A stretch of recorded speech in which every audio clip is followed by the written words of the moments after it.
देश भर में कहीं चुनाव हो ना हो, किसी राज्य में उपचुनाव, नगर पालिका का चुनाव, विधानसभा का चुनाव, बाई इलेक्शन में सांसद का चुनाव हो ना हो, लेकिन एक विधानसभा सीट ऐसी है जहां ऐसा लगता है कि हर दिन एक चुनाव चल रहा है। हर दिन का राजनीतिक पराक्रम या फिर ये कहें कि राजनीतिक उठापटक कुछ इस तरह की है कि ऐसा लगता है कि ये 5 साल 24 घंटे इस विधानसभा सीट में एक राजनीति चलती रहती है।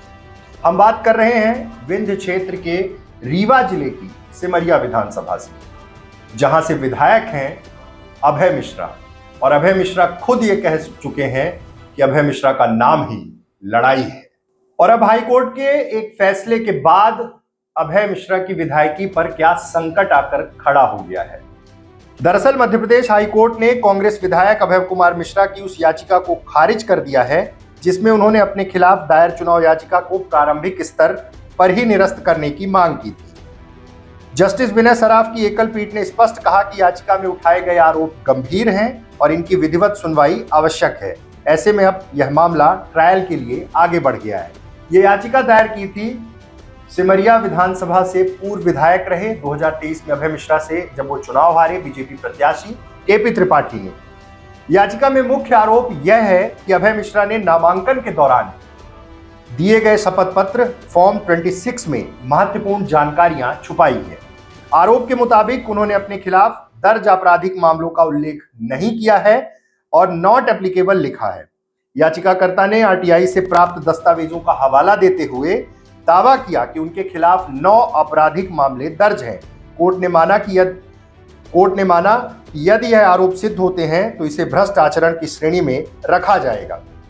इसके साथ ही बैंक लोन और तमाम तरह की जानकारियां छुपाने का आरोप है। लेकिन अभय मिश्रा ने यह भी कहा है कि जिन केसेस की बात हो रही है उसमें वो बरी हो चुके हैं, इसलिए उसकी जानकारी देना उचित नहीं समझा उसमें।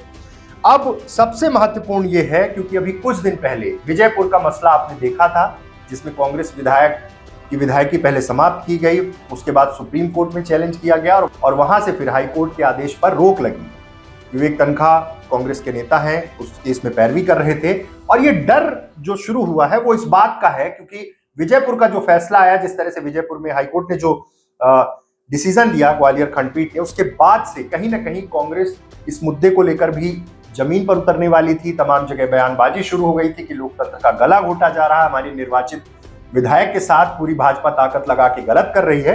अब अभय मिश्रा के मामले में भी इसी तरह की परिस्थितियां निर्मित हो रही हैं। जिस तरह से अब ट्रायल शुरू होंगे, ट्रायल के बाद क्या कुछ एविडेंसेस सामने जाते हैं, क्या फैसला होता है। लेकिन आप समझिए कि किस तरह से अभय मिश्रा एकदम एग्रेसिव पॉलिटिक्स में रहे हैं और पहले भाजपा में रहे, कांग्रेस में आए, रीवा विधानसभा चुनाव लड़ा, उसके बाद अब सिमरिया से जब वो विधायक बने, सिमरिया में जब वो चुनाव जीते थे उस समय की भी परिस्थितियां आपके सामने हैं। किस तरह का उठापटक का दौर रहा। 637 वोट से जीते थे और उसके बाद उनके खिलाफ एक पिटीशन दायर करी थी केपी त्रिपाठी ने।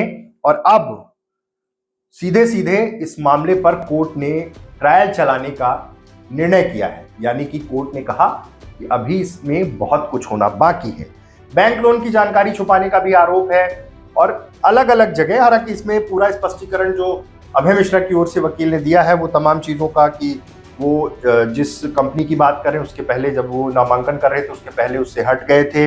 इसके अलावा जिन केसेस की बात हो रही उसमें उनका दावा है कि उन केसेस में वो बाइज्जत बरी हो चुके हैं। लेकिन अब सारी चीज़ें इस पर टिकी हैं कि कोर्ट के ट्रायल के बाद क्या कुछ होगा।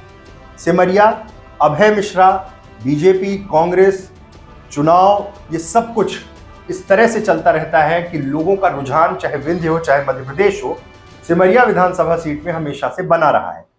अब क्या कुछ होगा कोर्ट में जब ट्रायल शुरू होंगे, क्या दावे किए जाएंगे, ये देखना बहुत महत्वपूर्ण होगा। और आप समझिए कि हम 2026 में हैं, अगले 1.5 साल के बाद या फिर कहें लगभग 2 साल बाद चुनाव है और उन चुनावों के पहले जिस तरह से कोर्ट ने एक आवेदन दिया था, एक सीधे सीधे रिक्वेस्ट की थी कि इसे रिजेक्ट किया जाए, उसे रिजेक्ट नहीं किया है अभय मिश्रा की ओर से, उसे एक्सेप्ट किया गया है और ट्रायल शुरू होगा। अब सबकी निगाहें टिकी हैं कि कोर्ट क्या निर्णय देता है। बहुत बहुत धन्यवाद।